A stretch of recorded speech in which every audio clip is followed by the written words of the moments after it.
Bonsoir et merveilleux, une fois de plus, madame, monsieur, bienvenue sur le plateau Equinox Soir, votre décryptage quotidien de l'actualité de lundi à vendredi 19h, 21h, 18h, 20h, GMT. Lundi qu'il est temporairement fermé, l'autre dit qu'il n'est pas fermé. L'un s'appelle Denis Samé et est directeur de l'hôpital régional de Bamenda.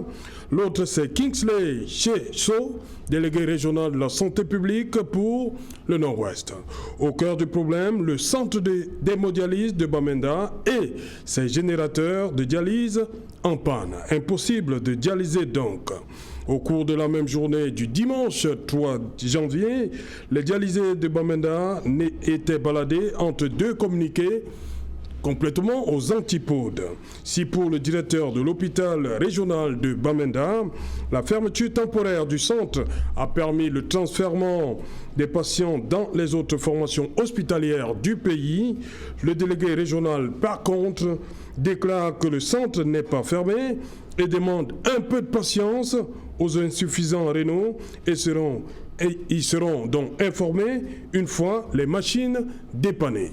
Madame, monsieur, tout à l'heure à 20h, la grande édition d'information présentée par toujours Cédric Noufelet, tout de suite après le début du journal et tout de suite le fait du jour.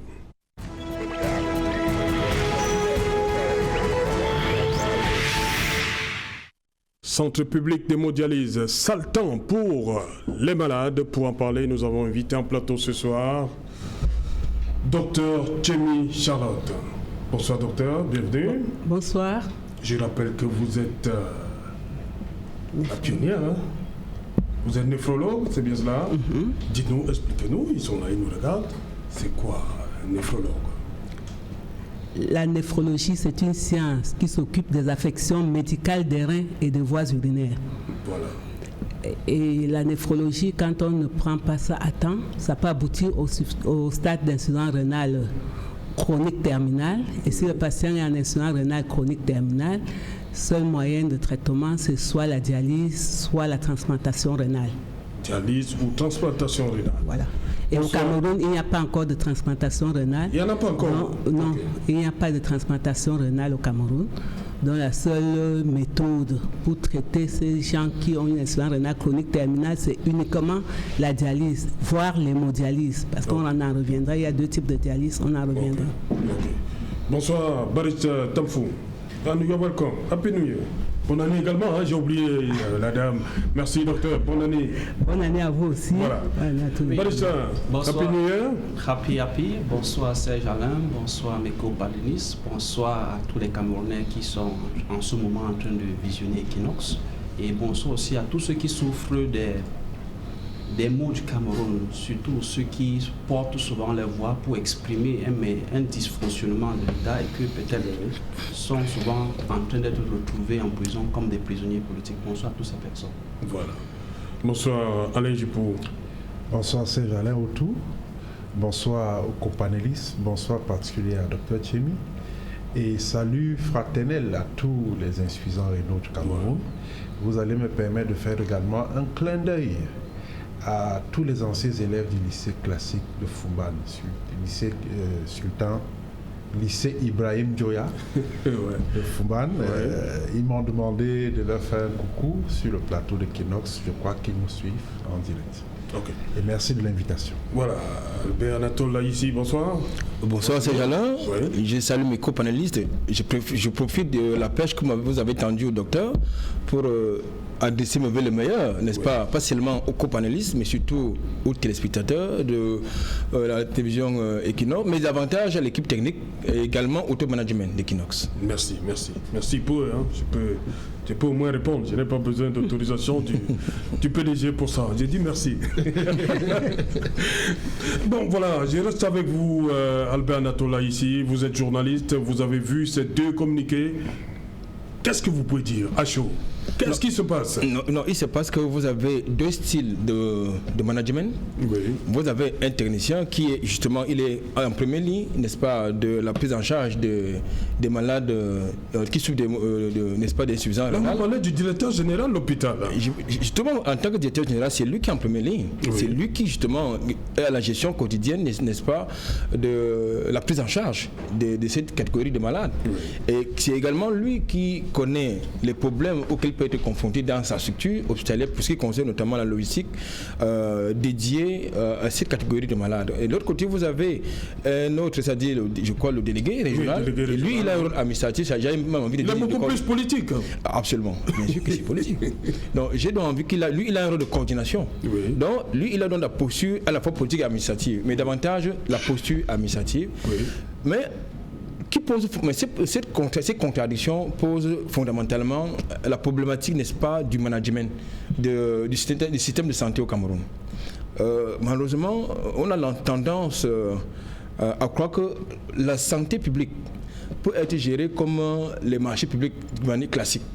Or, il se pose donc un problème d'échelle de priorité par rapport aux urgences, par rapport aux priorités. Est-ce qu'on peut mettre la santé publique dans la même échelle de priorité ou j'allais dire d'urgence que la sécurité? Parce que c'est de ça qu'il s'agit. Parce que ce n'est pas la première fois qu'on parle de ces de problèmes. C'est-à-dire, vous avez la logistique d'hémodialyse qui est en panne par-ci, qui est en rupture par-là. Ça veut donc dire que est-ce qu'il n'est pas possible de pouvoir s'engager dans un programme de sécurité, c'est-à-dire de logistique de sécurité?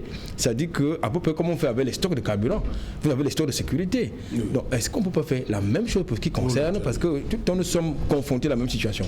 Donc je pense que le problème de fond, comme je l'ai indiqué tantôt, c'est la mauvaise politique de management du système de santé au Cameroun. Voilà le commentaire qui peut faire la chose. Ok. Barista, comment vous avez parcouru également ces deux communiqués? Quel commentaire? Serge Alain, is very embarrassing and even ridicule when when I read through those two communiques. It's like we are taking politics to play with people's lives.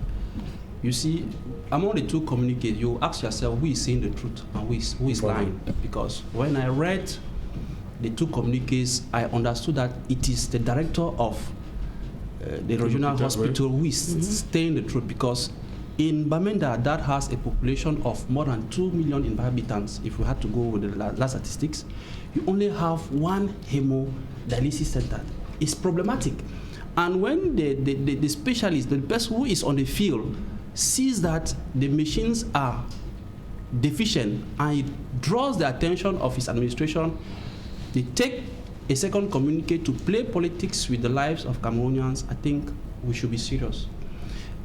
There is no price for life, and those are patients who, I think, on a daily basis need those services, or even twice a week, because when your kidneys are not more functioning, blood, I'm not a scientist, but I know that blood is acting as a filter, and you have to have proper kidneys to make sure that the toxic substance that you consume have to go out. And when it has reached to a state that you are tied down to a machine, and that in the center in Bamenda, you don't have adequate machines to cater for, and the director of the hospital draws the attention of the government to say the machines are deficient, meaning that we have not had a projection that should we have this type of scenario, how do we proceed? They are referring people to other towns. Yeah. What about those who are having the same illnesses and maybe are far away from the central time? But those tell you that we are failing, or we have failed to put in place a health system that is going to give health assistance to people who are suffering.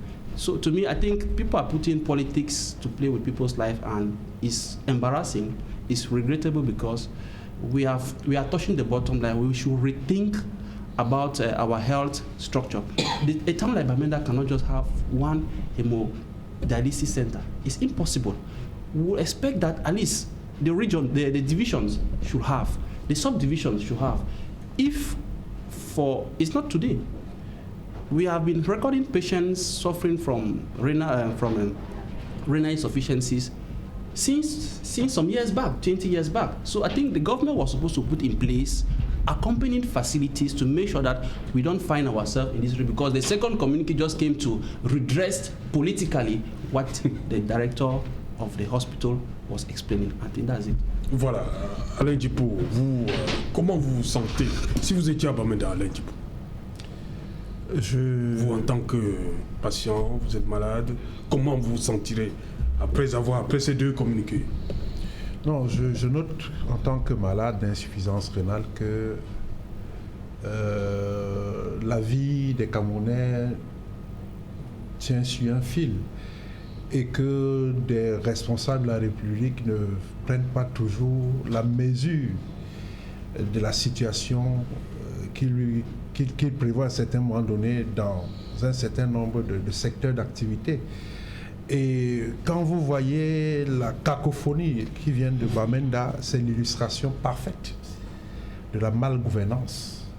Comment on peut expliquer que un centre public d'hémodialyse attende Yaoundé pour dépanner quelques générateurs en panne?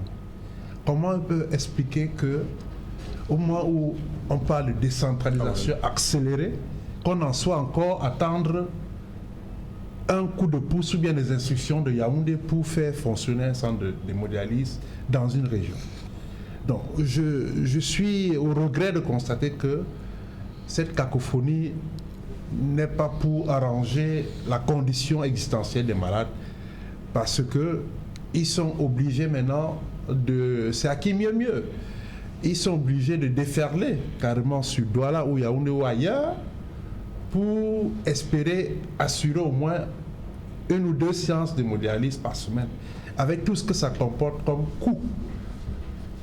Parce que figurez-vous, Bamenda n'est pas simplement au centre de l'actualité aujourd'hui. Bamenda, vous vous souvenez que c'est le point névralgique, l'un des points névralgiques de la crise du Nosso. Et s'il faut encore ajouter, à côté de la pandémie Covid, une autre crise sanitaire, cette fois-là appelée la crise de mismanagement liée à la gestion des centres publics d'hémodialyse.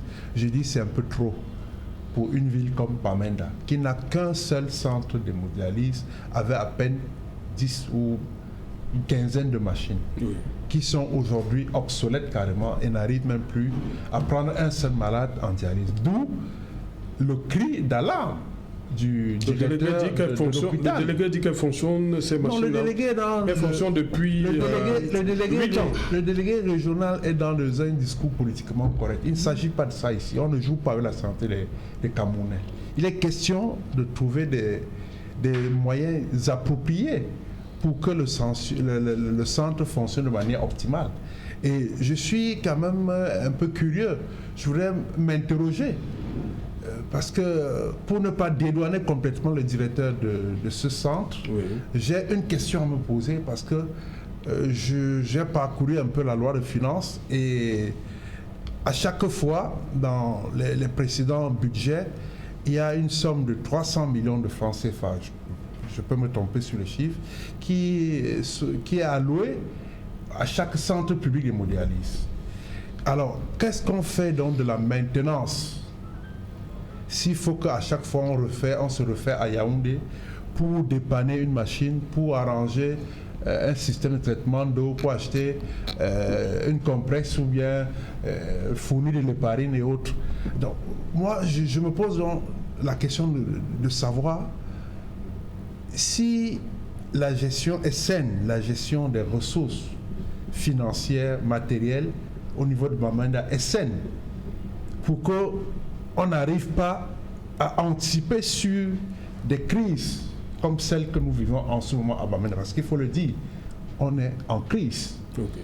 Du point de vue sanitaire, c'est une crise parce que les malades sont quasiment abandonnés à eux-mêmes. Je passe sous le contrôle de docteur. Oui. Comment un malade de dialyse peut passer des semaines entières sans faire la dialyse?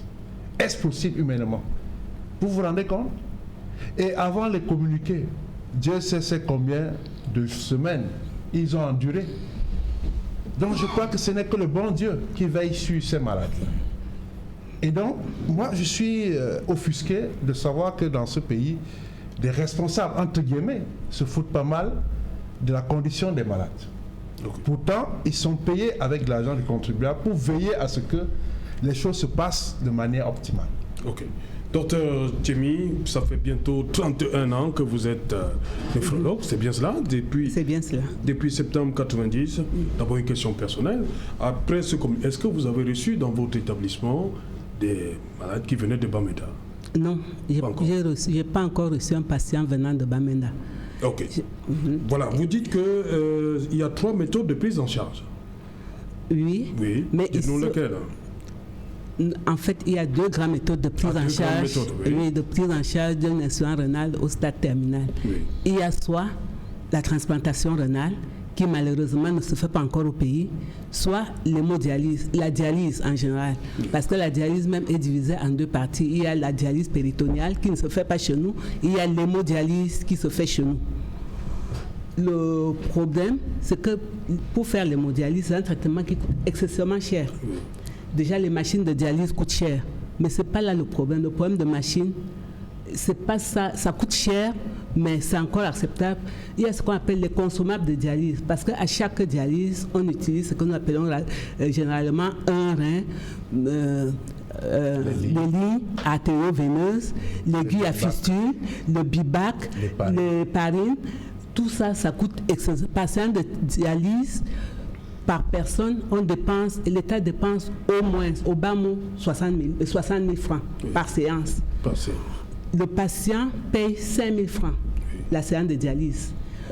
Ça veut dire que 55... L'État supporte le reste. L'État supporte le reste. Bon, je ne veux pas être très pessimiste. L'État fait quand même beaucoup d'efforts, il faut le reconnaître. Parce que quand j'ai ouvert le premier centre de dialyse à l'hôpital général de Douala, la dialyse n'était pas subventionnée. C'est le malade qui payait par séance 90 000 de ses poches. 90 000 par séance de dialyse quand j'ai ouvert le centre à l'hôpital général de Douala. Et vous dites maintenant c'est 5 000? C'est 5 000. Donc vraiment, il faut applaudir. Il ne faut pas toujours voir le mauvais côté. Il y a aussi des bons côtés. Le problème des machines, les machines de dialyse, comme toute machine, comme même la voiture, au bout d'un moment, ça se fatigue. Et ça peut arriver qu'on croit que la machine est bonne, on branche le malade, on se rend compte qu'il y a un problème. Parfois, vous sortez avec votre belle voiture, mais arrivé là dehors, ça vous lâche. C'est comme ça. Il est vrai que pour qu'un centre de dialyse fonctionne parfaitement, il faut les techniciens d'hémodialyse, c'est-à-dire les techniciens qui sont spécialisés uniquement pour entretenir les machines. C'est très important. Je ne sais pas à Bamenda comment ça se passe, je n'ai pas été à Bamenda, mais je crois qu'il doit quand même avoir des techniciens qui veillent sur les machines. Et les machines de dialyse, comme toute machine, comme toute, je ne sais pas quoi, a une période de vie. À partir d'un certain nombre de vies, ça commence à se fatiguer, comme un être humain d'ailleurs. Quand vous êtes jeune, vous êtes solide. À partir d'un moment, vous vous fatiguez. C'est pareil pour les machines de dialyse. Donc, pour ce problème de machine, peut-être c'est là où vous avez raison de parler de politique sanitaire. Il faut qu'on prévoie. Quand on achète peut-être 10 machines, je prends un exemple comme ça, 10 machines, on met les 10 machines, mais qu'on sache il faut savoir déjà que dans peut-être 5 ans, il faut commencer à remplacer machine par machine. On peut dire que bon, quand on fait les prévisions, on se dit on met une certaine somme pour remplacer progressivement les machines. Et c'est ça le problème. Et le gros problème aussi qu'on a, comme je l'ai dit, les consommables. Les consommables de dialyse, c'est pas, on ne les fabrique pas au Cameroun. Il faut toujours les exporter. Les importer, pardon. Il faut toujours les importer, les consommables. Et si j'avais quelque chose à dire, j'aurais dit que peut-être, pour que tout marche bien, heureusement que la décentralisation est arrivée, je crois qu'il faut aussi qu'on décentralise les consommables. Qu'est-ce que je veux dire par là? C'est-à-dire que chaque région puisse acheter elle-même ses consommables selon ses besoins. Je crois que là, on n'aura plus beaucoup de problèmes. Mais certains problèmes, comme je dis, ce n'est pas parce que l'administrateur de l'hôpital a mal géré. C'est des trucs qui peuvent arriver. Comme ça, on ne peut pas lui en vouloir, il fait ce qu'il peut. Et quand il dit que que les machines, que le centre fonctionne. Ça veut dire que peut-être il espère que d'un moment à l'autre, il va arranger une ou deux machines. Mais pendant ce temps, que font les malades? Et les malades, vous dites combien de séances par semaine pour Non, l'idéal c'est 3 séances par semaine. Ça, c'est l'idéal. Voilà. Mais et là, ici, chez nous au Cameroun, on a 2 séances par semaine. Oui, parce que c'est 2 séances par semaine, toujours pour le coût. Encore une fois, les séances de dialyse coûtent excessivement cher. Donc ça fait 10 000 par semaine. 10 000 par semaine par malade. C'est 2 séances par semaine. Bon, quand le malade vient, je le comprends. Quand le malade arrive et qu'il trouve que on ne peut pas le dialyser, première des choses, il a très peur. Il se dit, oh, je suis en train de partir. Ça fait beaucoup de stress pour lui. Le directeur de l'hôpital, lui, il est là pour essayer de trouver rapidement ce qu'il faut faire, comment pallier au problème. J'ai eu dit toujours par vous qu'on a transféré les malades dans d'autres centres. Dans d'autres centres, dans d'autres villes, d'autres régions. Oui, parce qu'à impossible, nul n'est tenu. Lui aussi, je crois que lui aussi, il se fait de soucis pour les patients et il essaye de trouver la solution au problème. Rapide. Albert Anatola ici, vous voulez ajouter quelque chose? Oui, écoutez, tout à l'heure, lors de ma première prise de parole, j'ai convoqué 2 choses. La première, c'était l'échelle de priorité ou d'urgence. La seconde chose, c'était, je pose la problématique du management, n'est-ce pas, du système de santé camerounais. Je voudrais quand même indiquer sur le compte du médecin qui est mon copanéliste, que nous sommes tous des potentiels malades. C'est-à-dire qu'une indigestion alimentaire peut vous flanquer une insuffisance rénale. Ce qui suppose donc que si on se retrouve dans ce genre de situation, il y a un problème en amont. C'est-à-dire, le problème en amont, c'est quoi? C'est que, est-ce que au Cameroun, la priorité du gouvernement, c'est l'amélioration du système de santé camerounais? Parce que lorsqu'on me parle des problèmes de maintenance, des machines, de prise en charge des malades d'insuffisance rénale, moi, ça me fait peur. Ça me fait peur parce que on va précipiter justement les gens à la tombe alors que peut-être de manière prématurée, parce qu'il y a des défaillances d'un système. Je parle justement de ce mauvais management, parce que c'est en haut le maintenant. Peut-être d'autre côté, parce qu'il y a une autre opinion qui a carrément tiré à bleu rouge sur le ministre de la Santé publique sur cette question. Et il est possible, peut-être que je voudrais spéculer, qu'il est possible qu'il ait peut-être commandé d'autres machines. Maintenant, c'est lui qui commande, mais ce n'est pas lui qui paie le fournisseur. Mais là, ça m'amène à notre réflexion. Vous vous rappelez des affaires des fameux ordinateurs PB qui ont coûté des millions de francs CFA au contribuable camerounais, alors qu'on pouvait régler cette question autrement. C'est-à-dire en mettant en construction au Cameroun une usine de montage de ces ordinateurs. Ça allait créer non pas seulement les emplois, mais là, ça allait régler le problème d'ordinateurs. Je pense que on devrait utiliser la même formule pour ce qui concerne justement des kits d'hémodialyse, parce que nous avons, on ne peut pas me dire que nous n'avons pas les intelligences au Cameroun pour gérer cette question. Et même si nous n'avons pas les intelligences au Cameroun pour gérer cette question, on peut demander aux fournisseurs, le gouvernement peut négocier avec les fournisseurs pour qu'il y ait sur place au Cameroun justement une usine qui fabrique ce matériel-là. C'est ça la planification. Parce qu'aujourd'hui, est-ce que nous constatons malheureusement, et le Covid nous l'a démontré, que c'est vrai, nous avons un système de santé vraiment défaillant à plusieurs égards, mais s'il faut encore ajouter en cela la question qui porte sur la problématique, n'est-ce pas, de la prise en charge des malades d'insuffisance rénale, il y a un problème. Il y a un problème parce que on va taper sur le délégué régional qui va dans le politiquement correct. On va peut-être taper sur le directeur qui, lui, justement, il est en première ligne justement des réalités du terrain. Mais le problème est ailleurs. Je crois qu'il faut éviter d'entretenir certaines confusions. Le problème est ailleurs, c'est-à-dire qu'il faut mettre en place un système qui met en première ligne également, même titre que la sécurité, les problèmes de sécurité, les problèmes de santé publique. Ok. Voilà, Barista, on revient sur le communiqué, contre-communiqué du délégué régional. Il dit que certains patients sont partis de manière volontaire et il demande aux autres un peu de patience. Quand on est malade, comme a dit Alain Djipou, c'est au moins 2 séances par semaine. On vous demande d'être un peu patient. I tell you, Serge Alain, is a mockery we are making as if it is surprising us. No, it should not be like that. We have a government that if there was proper governance, will anticipate. You cannot tell me that a town like Bamenda, because when they say Bamenda, it's not just a central town. You have divisions, you have subdivisions. To tell me that the Northwest region has just one dialysis center is incomprehensible. For how long? We are not surprised by this health issue. What has the government been doing for all this while, or since the advent of this illness in Cameroon? I think if we had proper management, we would have had or voted budget or prioritized health. We instead prioritize security. The budget of the security far exceeds health. If we had put health, because when you look at the budget of health, you see that it's around 6% only, whereas we expect to be even at 15%. So the government should have been putting priorities on the health system. You only have one dialysis center. The machines have been there for 8 years. So meaning that we have not been projecting that should in case we have a deficiency, what do we do? If Bamenda is not possible, we could not go maybe to Kambe or go to other divisions. Let's be serious. Let us not behave in Cameroon as if we also look at other countries and try to see what other countries are doing.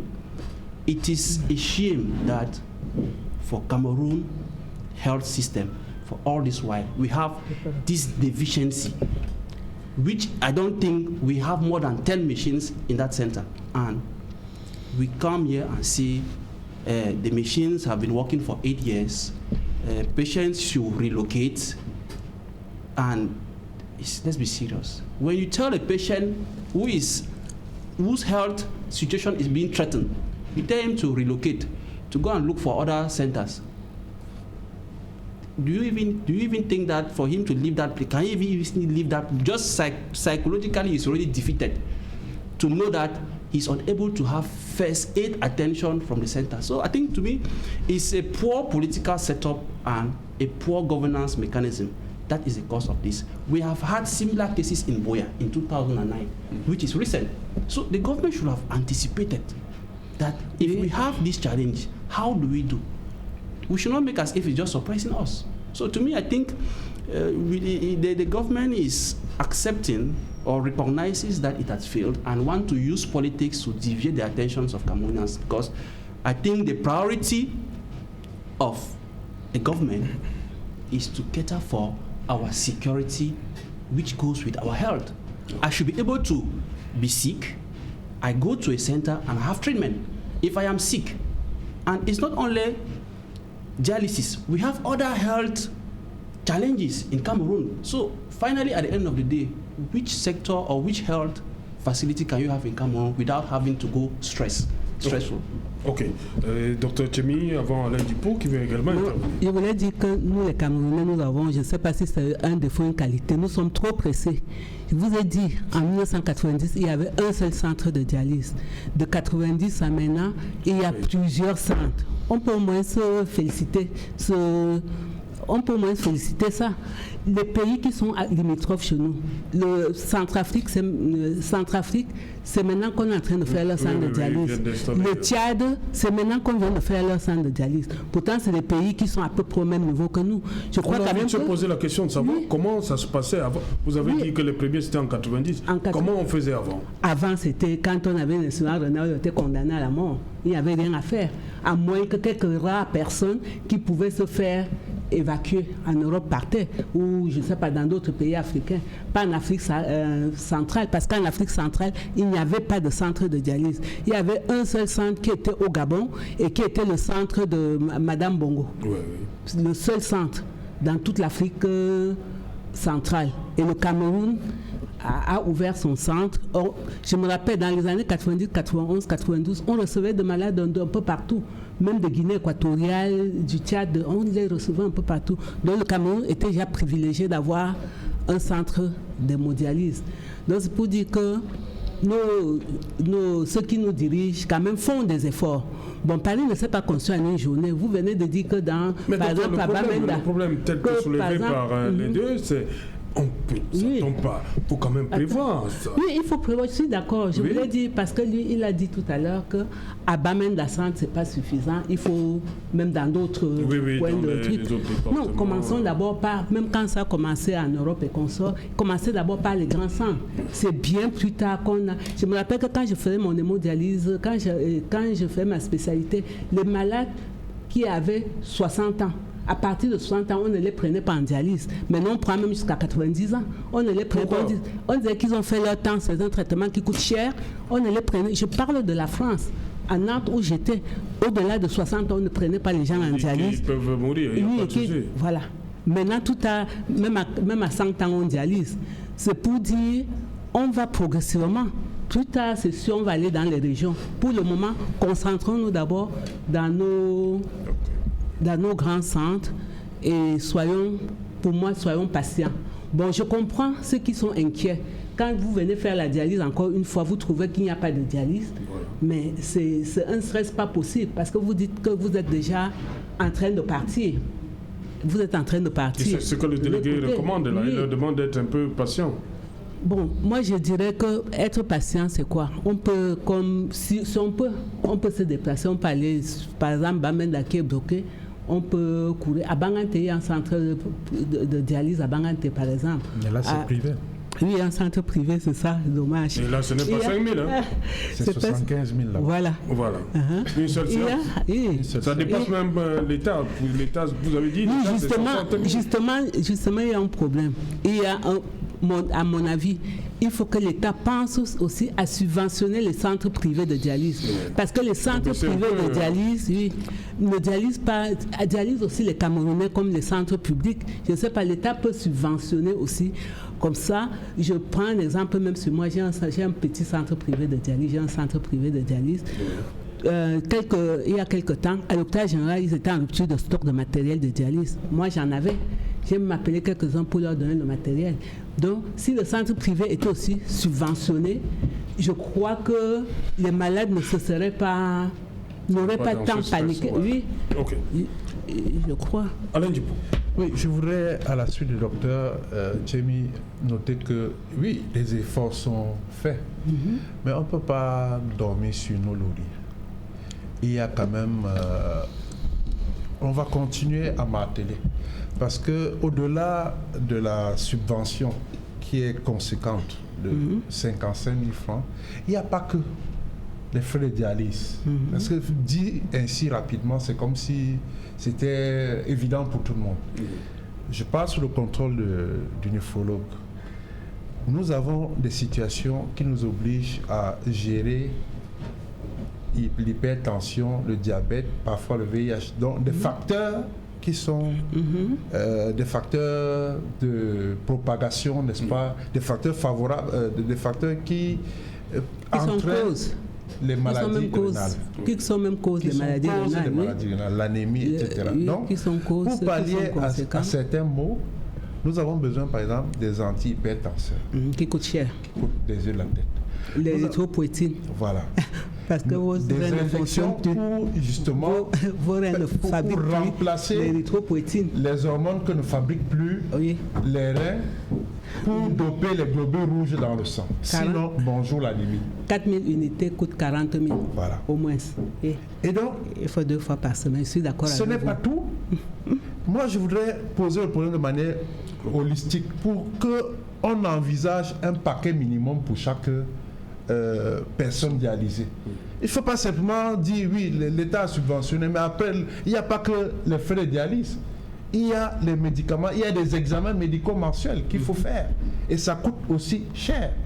Donc, au bas mot, nous sommes, en termes de dépenses mensuelles, nous sommes sensiblement à 300 000 francs par mois, dans un environnement qui est le nôtre, c'est-à-dire où la morosité économique est de taille. Donc, moi, je voudrais aussi évoluer un peu dans mon raisonnement pour dire qu'on ne peut pas continuer simplement à dire que l'État fait beaucoup et s'en contenter. Moi, je pense que il y a d'autres mesures qui méritent d'être prises. Pourquoi faut-il attendre plusieurs années pour faire des études, pour organiser des séminaires, pour organiser des colloques, afin de dessiner un cadre légal pour la transplantation dans ce pays? Pourquoi? Est-ce que ça, on a besoin des gros sous, des gros moyens? Dresser le cadre légal, d'abord ça. Je ne parle pas du matériel qui va suivre. Le cadre légal, actuellement, ne favorise pas la greffe des reins dans notre pays. Donc, s'il y a des malades qui peuvent, parce qu'il y en a, qui peuvent se procurer des reins, ils sont bloqués par cet obstacle réglementaire et légal. Pourquoi ne peut pas, le Cameroun a toujours secrété des lois, pourquoi là? Je suis tout à fait d'accord avec vous, parce que la transplantation rénale ne se lève pas un matin, on fait la transplantation. Il faut un cadre, il faut bien encadrer ça. Voilà. Il faut encadrer par les lois. Très, très important. Voilà. Donc, il faut un comité d'éthique déjà pour essayer de voir quelles sont les conditions, ce qu'il faut faire, ce qu'il ne faut pas faire. Et il faut que les juristes, les juristes doivent étudier le problème.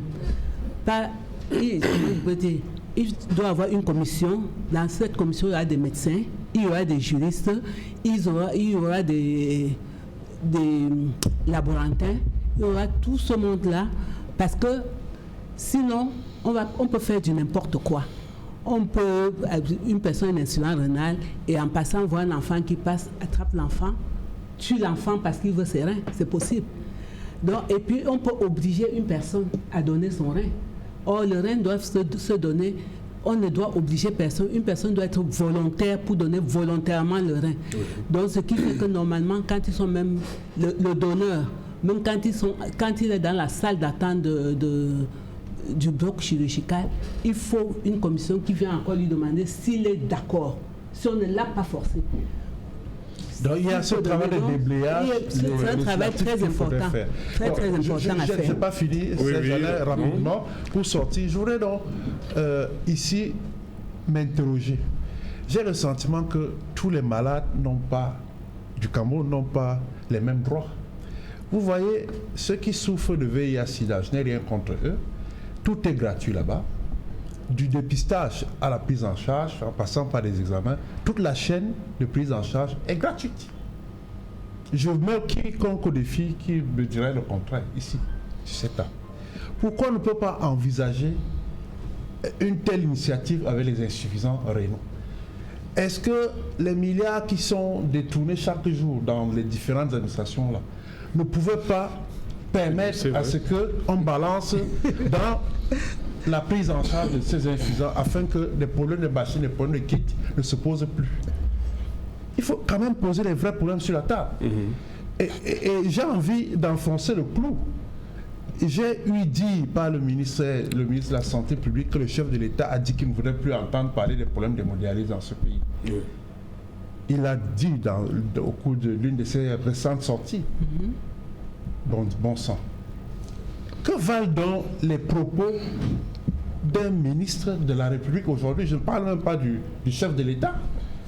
Donc il nous a vendu du bluff. À peine il dit cela, que Bamenda administre la preuve contraire de ce qu'il y a encore des problèmes. Je ne parle pas de Bamenda, je ne parle pas de Maroua, où les insuffisants rénaux étaient obligés d'organiser un sitting. À Bertois, on a certes apporté les kits qui manquaient au moment où des marchés sont passés. Et dans certaines personnes, on a bien indiqué marché, passé, livré, 20 000 kits. Alors qu'à Bertois, il y avait d'autres types de soucis. Les kits livrés ne coïncidaient pas avec les machines. Vous voyez à quel niveau on en est. C'est-à-dire qu'on ne prend pas la chose du malade insuffisant rénal dans ce pays avec sérieux. On balance des kits qui n'ont rien à voir, qui ne sont pas conformes aux machines qui sont utilisées de ce côté. De qui se moque-t-on? Donc, moi, j'ai envie de dire qu'il y a un certain nombre de choses. L'État fait beaucoup, mais l'État aussi n'est pas tout à fait indemne de ce qui nous arrive. Ok. C'est pour ça que je vous ai dit tout à l'heure que l'idéal serait de régionaliser, que chacun sache ce qu'il y a lieu de faire. Je prends l'exemple, pendant longtemps ici à Douala, au Cameroun, il y avait un seul fournisseur de kits de dialyse, de machines Fresenius, oui ou non. Un seul fournisseur, donc il est le seul. Quand on demandait à Fresenius Allemagne qu'on veut acheter le consommable, il vous envoie à Fresenius Maroc. Oui, on vous envoie vous écrivez au Maroc, on vous dit voyez telle personne au Cameroun. Donc la personne avait le monopole ou a le monopole et il fait. Et celui qui était le régulateur de ces services, M. Ngoudou, avait été suspendu au mois de juillet 2019 par le ministre. Et nous, aujourd'hui, à un moment donné, on a salué cet acte, on pensait que le ministre allait donner un coup de pied dans la fourmilière. Que non. Il a pris aussi la couleur locale des habitudes. Ouais, on va permettre aux autres de participer au débat. Albert Anatola ici, on voit, il ne se passe plus, on peut peut-être dire ça comme ça, des semaines sans qu'on parle de problème d'hémodialyse. Manque de kits, qu'est-ce qui se passe? Écoutez, vous ne voyez que le scandale, le dernier scandale, c'était à Berthois où il y a eu des morts. Non, vous ne voyez que les problèmes d'hémodialyse, il y a d'autres problèmes dans d'autres pathologies. Oui. Donc, je voudrais mais par contre, je vais... C'est le sujet aujourd'hui. Je vais m'inscrire en faux par rapport à un argumentaire que... Nous sommes dans le sujet aujourd'hui. Alain indiquait et convoqué tout à l'heure relativement à la prise en charge, n'est-ce pas, des malades du VIH/SIDA. Je voudrais dire à lundi pour que les examens médicaux ne soient pas gratuits. C'est gratuit. C'est pas gratuit. J'ai fait une enquête là-dessus. C'est pas gratuit.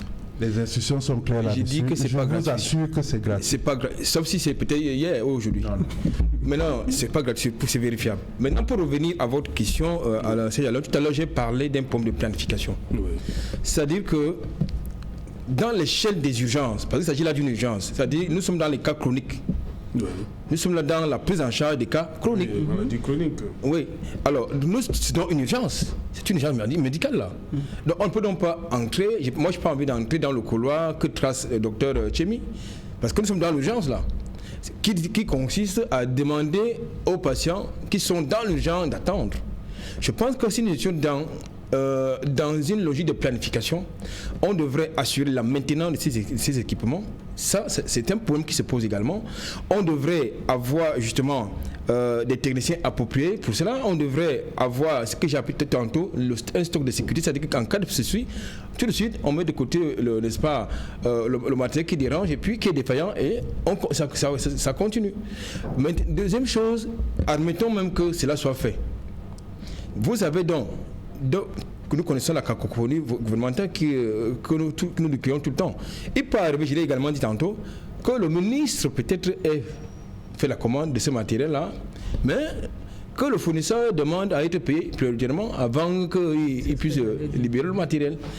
Et maintenant, non, l'Argentine nationale peut pas dire au ministre que, écoutez, voilà, moi j'ai une autre priorité, le NOSO, l'extrême nord, parce que lui il a ses priorités. Donc, je vois donc les problématiques qui se posent. Ça pose une autre problématique, c'est-à-dire que le système de santé camerounais est malade. C'est ça qui se dit de manière globale, parce qu'aujourd'hui, ce sont les malades d'hémodialyse. Demain, vous aurez les malades d'hépatite virale, par exemple. De l'autre côté, vous aurez peut-être d'autres types de catégories de malades. Donc, je pense que, d'une manière générale, parce que quand vous regardez, il y a l'enveloppe dédiée au ministère de la Santé publique. Ça veut dire qu'en fait, pour le gouvernement, ce n'est pas une priorité, la santé publique. Or, lorsque vous regardez l'enveloppe qui est dédiée dans les deux ministères en charge de l'éducation et au ministère, n'est-ce pas, de la Défense, ou bien, n'est-ce pas, à la Sécurité nationale, je crois que là-bas, les enveloppes sont un peu plus conséquentes. Oui. Donc, ce qui suppose donc, ce qui me mène donc à dire que de manière prioritaire, le gouvernement a mis en avant les problèmes des questions de sécurité, mais là, ici, maintenant, quand on met en avant les problèmes de sécurité et on met en second lieu les problèmes de santé publique, il y a un problème. Un très gros problème. Et donc, je pense qu'au lieu tout le temps d'avoir les mêmes problèmes de rupture, n'est-ce pas, de kit d'hémodialyse, il va falloir que dans un contexte décentralisé, qu'on pense avoir sur place, comme il est indiqué, une usine de production, n'est-ce pas, de kit d'hémodialyse. Voilà, Barista. À défaut de faire des commandes annuelles, au lieu de faire des commandes sur un laps de temps bien précis. Oui. Des petites commandes de 15 000 liquides par là, 20 000. On peut élargir le spectre et faire des commandes annuelles. Une bonne fois pour toutes. Et Voilà, quand il dit de fabriquer nos consommables de dialyse, ça c'est que chaque type de machine a ses consommables. Oui. Donc ça veut dire que, je ne sais pas moi, on va imposer juste un type de machine alors au pays qu'on va fabriquer. On va uniformiser les machines. Uniformiser les machines. Okay.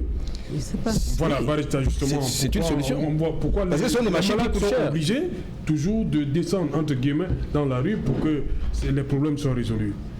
Comme a dit Albert Anatola ici, la sécurité passe avant la défense, avant la santé.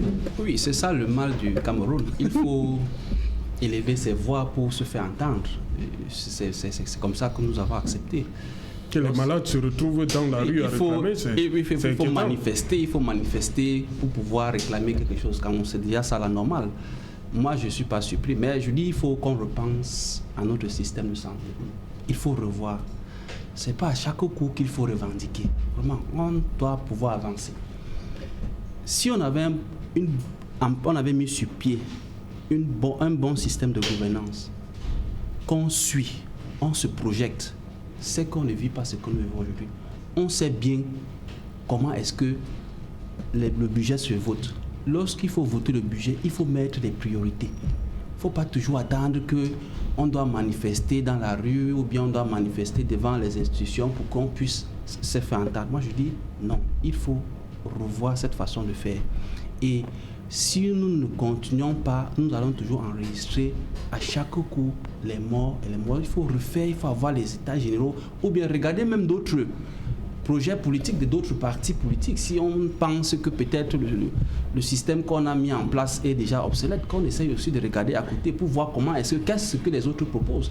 On n'a rien, on ne perd rien en regardant ce que d'autres partis ou bien d'autres programmes politiques proposent pour la santé. Moi, je dis il faut réformer le système de santé, mettre les hôpitaux à proximité, recruter le personnel adéquat. S'il y a des machines qu'il faut renouveler, penser à renouveler ou bien penser à les renouveler plus avant, au lieu d'attendre qu'on soit pris au coup avant de dire que non, il faut aller dans un autre centre ou bien jouer à la politique avec les vies des Camerounais. Moi, je dis non. Voilà, on va revenir sur cet élément. Alain Djipou, délégué régional contre le directeur de l'hôpital. Ça va s'arrêter là? Quelqu'un doit tomber? Ou bien quelqu'un va tomber? Non, je pense que ce bras de fer n'a pas sa raison d'être. Oui. Je crois qu'on doit savoir raison garder. La priorité ici, c'est le malade. Ce n'est pas la querelle de chiffonnier dont il est question là, Bamenda. Franchement, le délégué même du régional n'avait même pas à faire un autre commune. Voilà. Parce que pour moi, c'est même ridicule. Barista l'a dit. Vraiment, venir demander aux gens d'être patients alors qu'on souffre dans la chair, dans sa peau, c'est à la limite inhumain. Voilà, on revient après le journal parce qu'il est là. Cédric Noufélé, bonsoir, bienvenue. Meilleurs vœux, une fois de plus.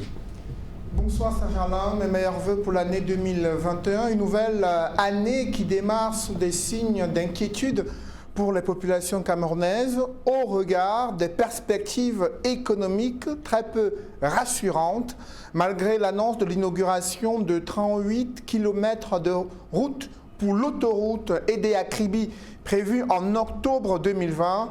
Économistes et politiques s'interrogent sur la stratégie nationale de développement qui devrait permettre au Cameroun d'avoir un taux de croissance de 8% d'ici 5 ans. Cela est-il réaliste? Comment expliquer le fait que de nombreux projets structurants soient inachevés? Nous en parlerons dans le journal de 20h. Nous ferons le point également sur la rentrée du deuxième trimestre. Enseignants et élèves révèlent que les performances ont été en deçà des objectifs durant le premier trimestre en 2021 et pour cause, le système du mi-temps scolaire est un véritable casse-tête pour la communauté éducative. Quelles sont les difficultés rencontrées? Élément de réponse dans le journal de 20h. Nous parlerons également de la présidentielle en Centrafrique.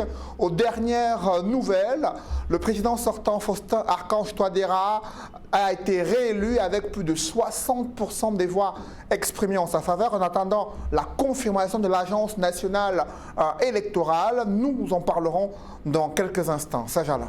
Voilà, madame, monsieur, c'est dans un instant, ce sera le 20h de Céline Nouffelé. Tout de suite après, ce sera le débrief du journal. Toujours en compagnie de Alain Djipou, Albert Anatola ici, Dr Tchemi et Barista Tamfou Richard.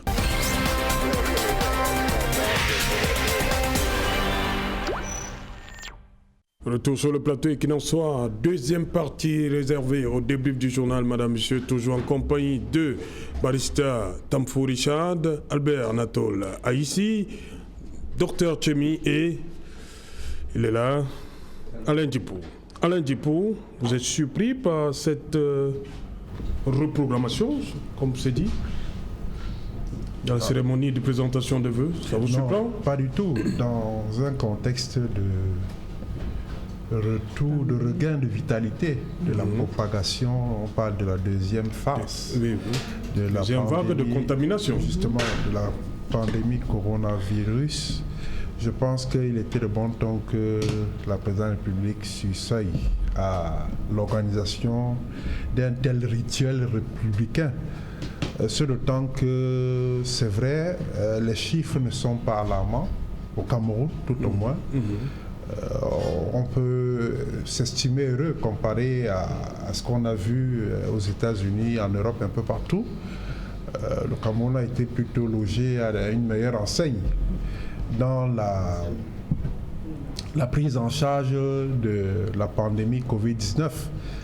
On a vu des efforts qui ont été faits, on a vu également l'appui magistral de la pharmacopée traditionnelle qui a été pour beaucoup dans la riposte, même si officiellement c'est une mauvaise foi criarde, on ne le reconnaît pas.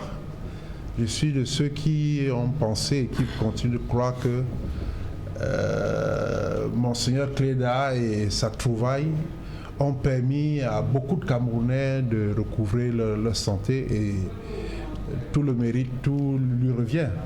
Et donc, dans cette perspective, je n'étais pas du tout étonné, je ne suis pas étonné de savoir que le cabinet civil annonce une déprogrammation. Mais en fait, parlant de déprogrammation, il vaut mieux, puisque l'idée laisse transparaître que si la Covid est combattue, alors on pourra éventuellement organiser une telle cérémonie. Non, moi je ne veux même pas y croire. Il faut qu'on dise aux Camerounais que cette cérémonie n'aura pas lieu cette année.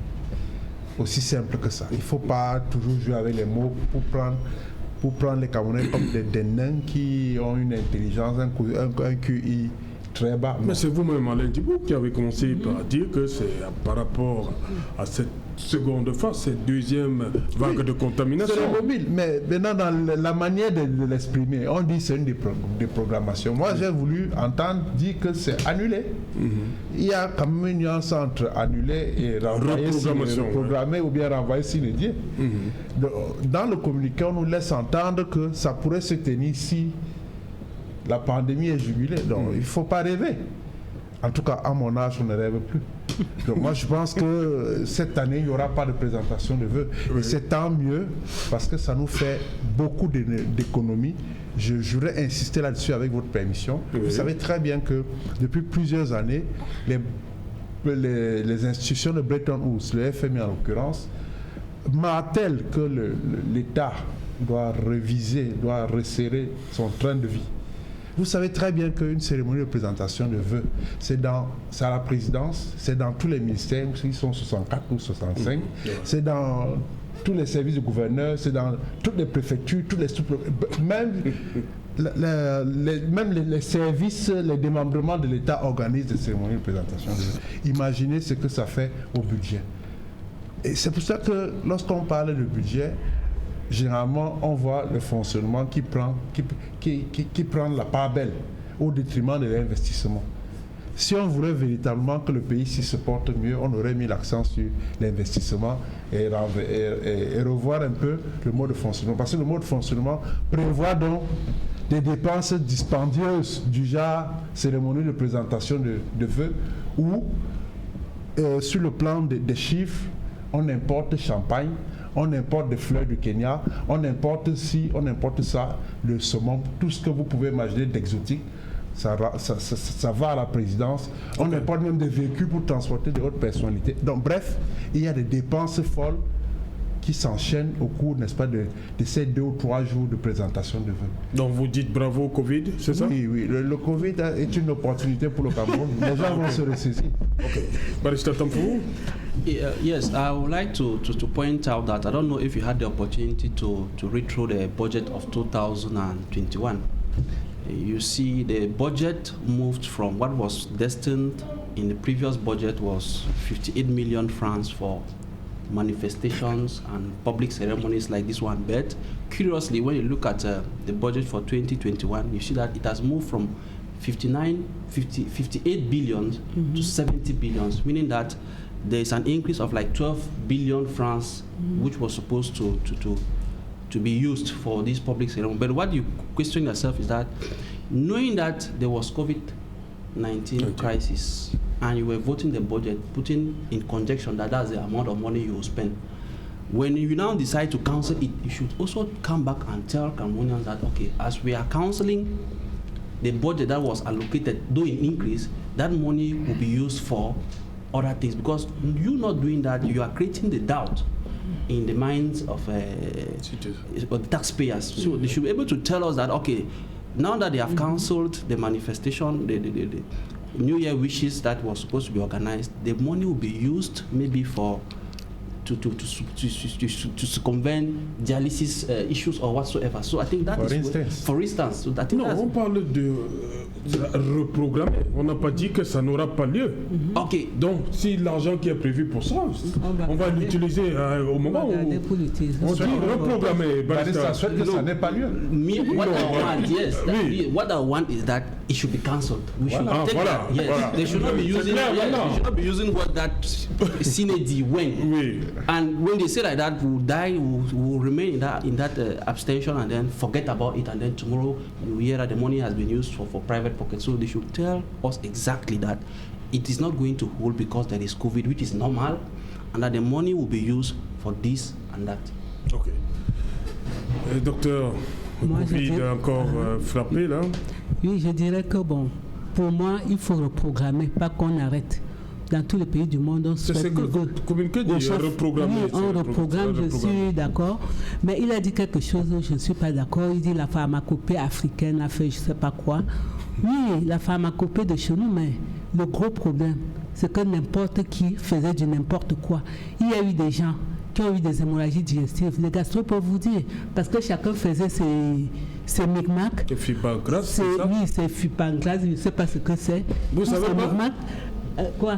Non, j'ai dit le micmac que les gens... Vous savez pas ce que c'est le Fibagras? Je ne sais pas ce que c'est. Chacun faisait des mélanges de poivre avec je ne sais pas quoi, des trucs. Il y a eu des gens qui ont eu des hémorragies digestives. Beaucoup de dégâts pour ça. Et d'autre part, bon, je n'ai rien contre la pharmacopée de Monseigneur Cléda. Je n'ai rien contre.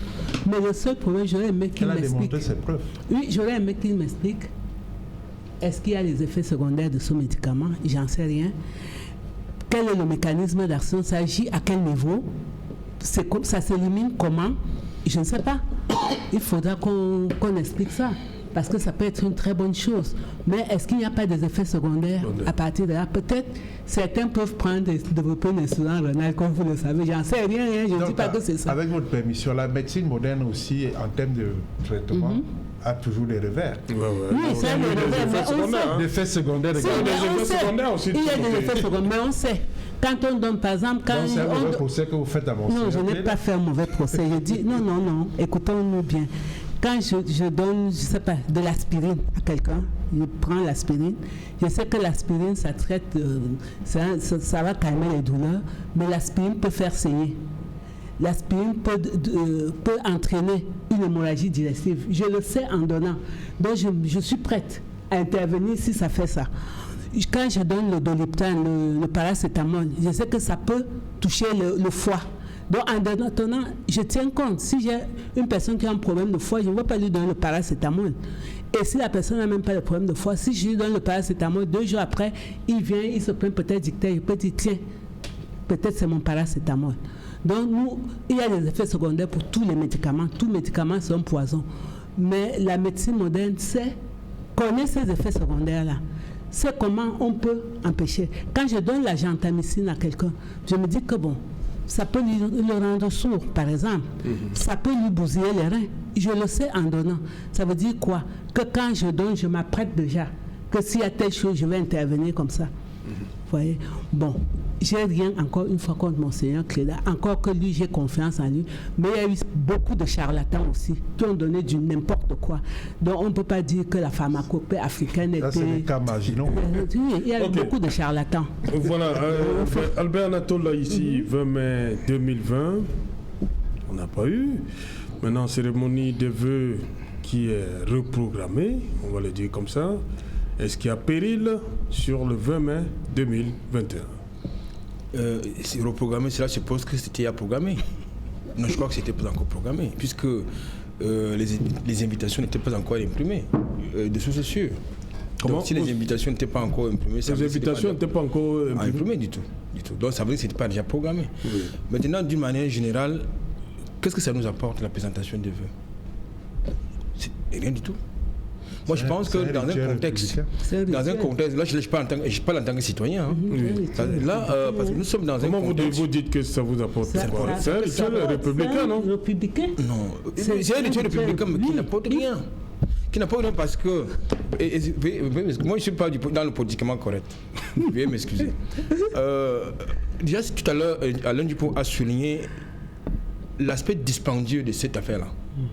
Cette agence, ça peut servir à autre chose. C'est vrai qu'ils sont très très ingénieux là-haut. Ça va toujours servir à autre chose, mais pas dans la construction peut-être, ou dans les investissements.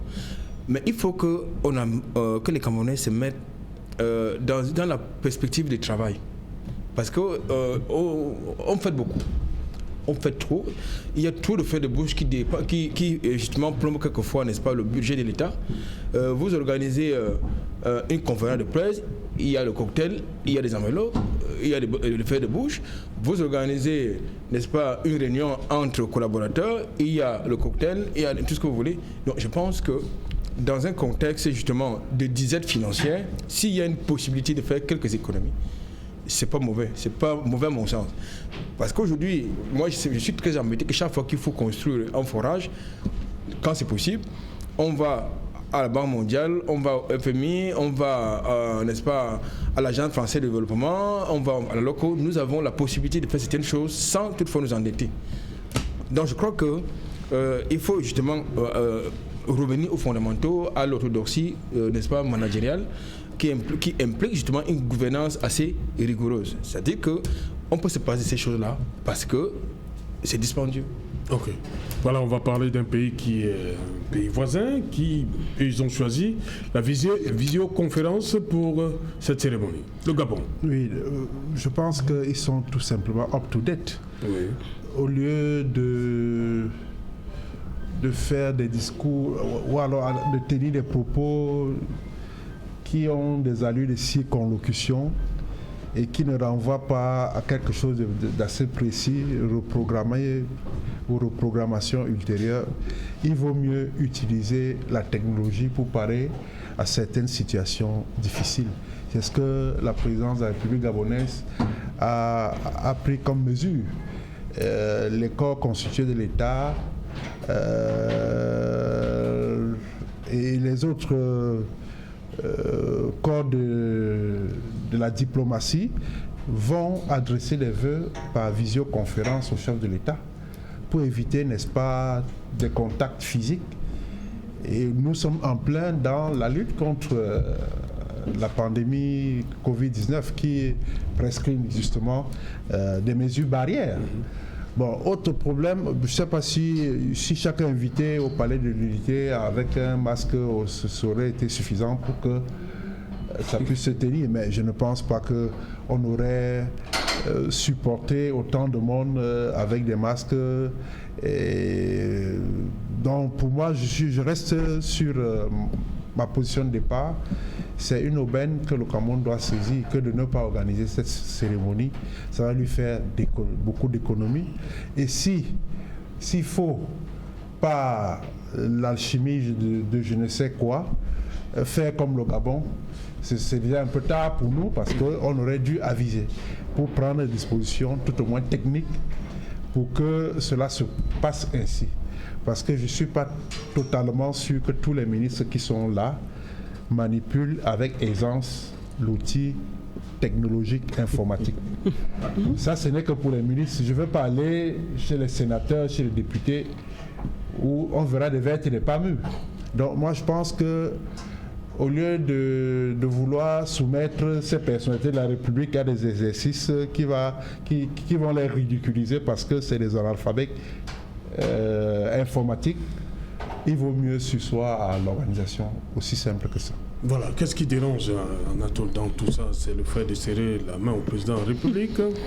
Oui, vous savez, chaque fois que vous entrez dans de personnes, non. Ce jour-là, c'est tout le monde qui salue le président de la République. Oui, mais sauf que ça va... Le président salue tout le monde. Non, il salue tout le monde, mais sauf que ça va faire des malheureux. Au premier rang, n'est-ce pas, des photographes qui habituellement ils font des gros business pour la circonstance.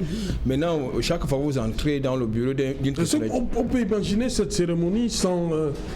que ceux-là serrent la main au président de la République. Est-ce qu'on peut imaginer? Non, c'est pas possible. Déjà. Comment c'est pas possible? Non, déjà, écoutez. Qu'est-ce qui dérange? C'est le fait qu'il y ait beaucoup de gens. Le problème, c'est justement de serrer la main. Oui. Je dis donc, est-ce qu'on peut entrevoir cette cérémonie sans serrer la main au président de la République? Dans un cadre républicain, il faut un contact physique. Maintenant, tout à l'heure. Il faut absolument un contact physique avec le président. Attendez, je vous indiquais tantôt que dans les bureaux de certaines personnalités, quand vous entrez, vous voyez une grosse photo là, à travers laquelle il serre la main du chef de l'État. Pour lui, c'est un trophée. C'est vrai. Donc c'est important pour ces personnalités-là. C'est la main du chef de l'État à rentrer chez soi avec une photo, même si elle vous est vendue à 110 000 francs, comme c'est souvent le cas. Pour eux, c'est 110 000 francs. Si. Il y a des gens qui sont capables de vous vendre cette photo-là. Il y a des photographes qui les vendent 100 000 francs, quelquefois. Donc, ça, pour eux, c'est important. 100 000 francs, ça ne représente rien pour le ministre des Finances. Non, c'est le ministre. Donc, maintenant, vous avez justement des petits gens qui partent. Voilà, donc pour les petits gens, comme dit le docteur Tchemi, vous en avez qui achètent ça à 25 000, 30 000, 40 000 francs. Donc, pour eux, c'est important. Mais en même temps, il faut également prendre en compte l'âge du président de la République, parce qu'être en contact avec tout le monde, ça va être quand même compliqué. Donc je pense que si absolument il faut sacrifier à ces rituels républicains, on peut utiliser la magie de la technologie, comme l'indiquait tantôt Alain Dupou, pour régler cette question-là. Parce que peut-être pourquoi on parle de reprogrammation, le temps de voir une autre éventualité pour ces vœux. Alain Dupou, on n'a pas dit qu'il n'y aura pas de cérémonie. Je crois que derrière... On dit reprogrammation. Je crois que dans cette entourloupe-là, il faut voir donc les manœuvres de prédation. Parce que des budgets sont prévus, il faut coûte que vaille organiser cette affaire pour permettre à ceux qui veulent siphonner la fortune publique de faire leur sale boulot. Je crois que si une réflexion va dans ce sens, c'est aussi dans cet esprit qu'il faut comprendre l'entêtement de ces gens-là à vouloir organiser une telle cérémonie. Sincèrement, au moment où on est en pleine crise sanitaire, crise sécuritaire, qui nécessite des dépenses, on aurait dû dire chapeau au Covid et tourner la page. Monsieur Dupou, je vais vous dire. Alain Dupou, je vais vous dire, chaque ministère a ses budgets. Voilà. Chaque ministère a son budget. C'est pas parce que la présidente ne va pas faire ça qu'il prendra l'argent là pour donner au ministère de la Santé d'aller acheter le kit de dialyse. Non, je suis désolée. S'ils ne font pas leur argent, reste dans leur poche, ils ne vont pas vous transférer. Parce que vous dites, comme ça, au lieu de faire ces dépenses, on prend cet argent pour... Docteur, avec votre permission, je vois mal comment la présidente de la République n'organise pas une cérémonie de présentation de vœux et qu'un ministère se permette de le faire. Moi, je vois ça très mal. Non, c'est pas ce que j'ai dit. Donc, c'est quasiment impossible. Non, vous l'avez dit. C'est ce que vous avez dit, qu'au lieu de faire les présentations, qu'on supprime carrément les présentations de vos présidents, et avec cet argent, qu'on achète les kits de dialyse, c'est ce que vous avez dit. Oui, par exemple. Et je dis que chaque ministère a son budget.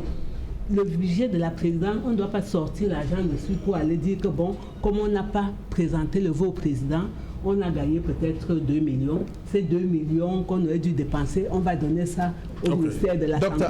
C'est avec ce résultat. Bon, moi, je dis, à défaut de renvoyer, on pouvait suivre l'exemple du Gabon. Pourquoi est-ce qu'on ne suit pas l'exemple du Gabon? Ça veut dire qu'il y a quelque chose... Non, Barista, quand on dit reprogrammer, peut-être qu'il se donne le temps de voir ce qui peut aller pour... on n'a pas dit que c'est annulé, on dit que c'est reprogrammé. Peut-être qu'ils sont en train d'étudier la possibilité de faire comme vous le dites là. Oui, mais c'est un peu lent.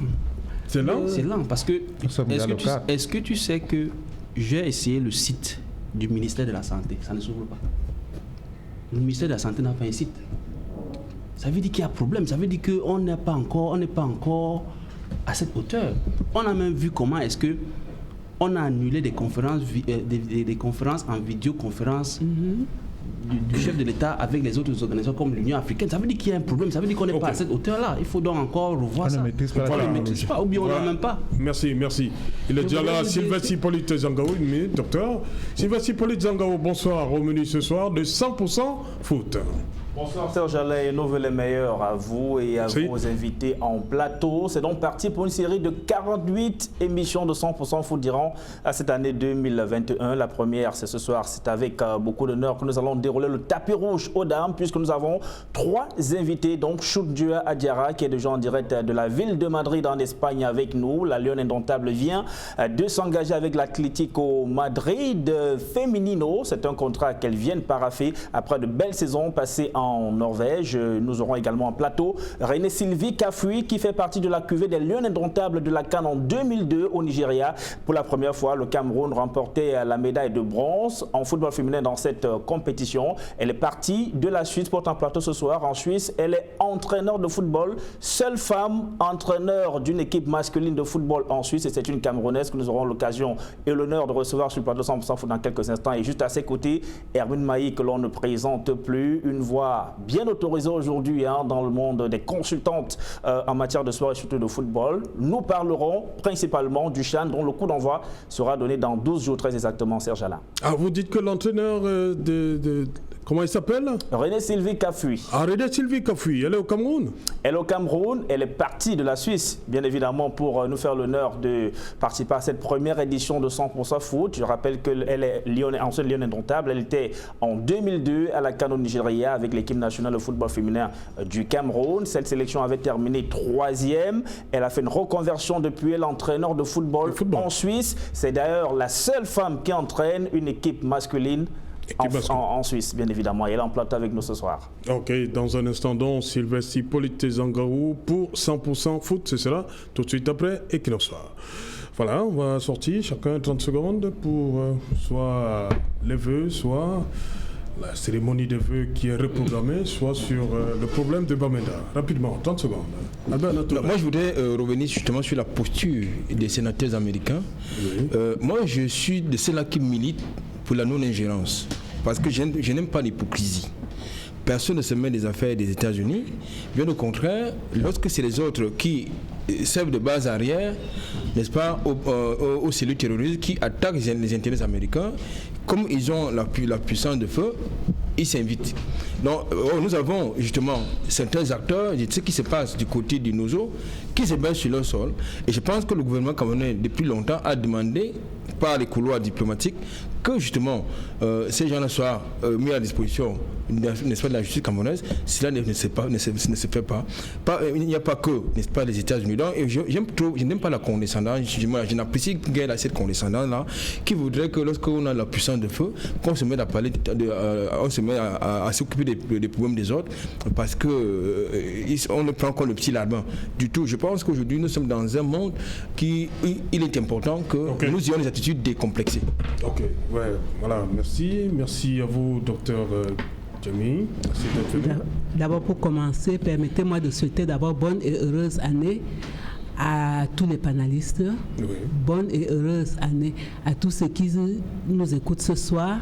Surtout bonne et heureuse année à ma famille, à nos gouvernants. À nos gouvernants? Oui, à nos gouvernants, je leur souhaite bonne et heureuse année. et à l'illustre président de la République. L'illustre président de la République. Vous avez oublié son épouse, hein? Et son épouse. Ah, ok. Oui, rapidement, Barista. Yes, my sympathy to all the patients, to all people who are suffering from kidney deficiency. I wish that the government should do all what it is best in its efforts to make that we have those apparatus as fast as possible so that people will not have to travel extra miles or spend enormous money to be able to have treatment. So I call on the authorities of this country to have a humanitarian eye and look over those patients and react as fast as possible. Alain Djipo, rapidement. Docteur Chemi n'a plus besoin d'aller au palais de l'unité pour présenter les vœux. C'est fait en mon nom. Je pense que pour revenir au cas de Bamenda, il faut que les têtes tombent. Ok, merci.